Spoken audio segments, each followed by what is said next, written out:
हे बघा, हे आमच्या येथील कास्तकार गजाननजी वाहक यांनी आपल्या वेस्टेजचे प्रोडक्ट वापरून हे बघा कांद्याची क्वालिटी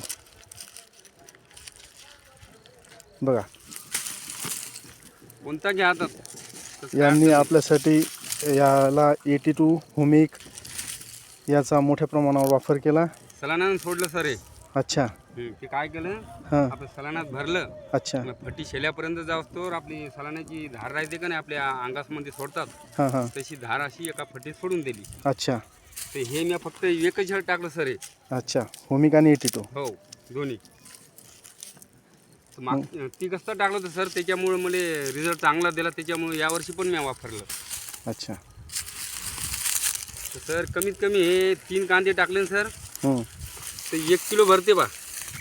एका फटीमध्येच मी टाकलं नव्हतं, कारण तर माझ्याकडे संपलं नव्हतं, ऑर्डर भिजवताना नव्हतं. तर काही अशा चिंगळ्या आल्या. मग एक फटी ठेवली मी, रिझल्टसाठीच ठेवली होती. एकटीच म्हणलं वापरायचंच नाही आपल्याला, बरं. बाकीचं वापरलं. तर मग तुम्ही वेस्टेजचे प्रोडक्ट वापरून समाधानी आहात? मी आजकालचं नाही सर, मी 3 वर्षापासून वापरतो. बरं. हो.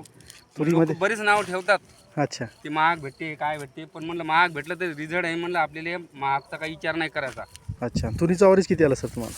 ते आलं सर मला 1.25 एकरात 5 पोते तुरी झाल्या सर. अच्छा. हो.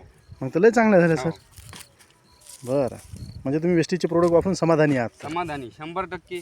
काही शंकाच नाही, मनात आणायचंच काम नाही. अच्छा अच्छा. धन्यवाद सर. 4 दिवसाहून सर कांदा काढणं चालू आहे. अच्छा. कांदा संपायचं काम नाही. बरं. 20 कांदा टाकला की टोपलं भरायलं. अच्छा. मग याच्यावरची कोणती समाधानी पाहिजेत. हो बरोबर. मग लोक सांगत मला युरिया टाक, म्हणलं युरिया नाही टाकायचा म्हणलं.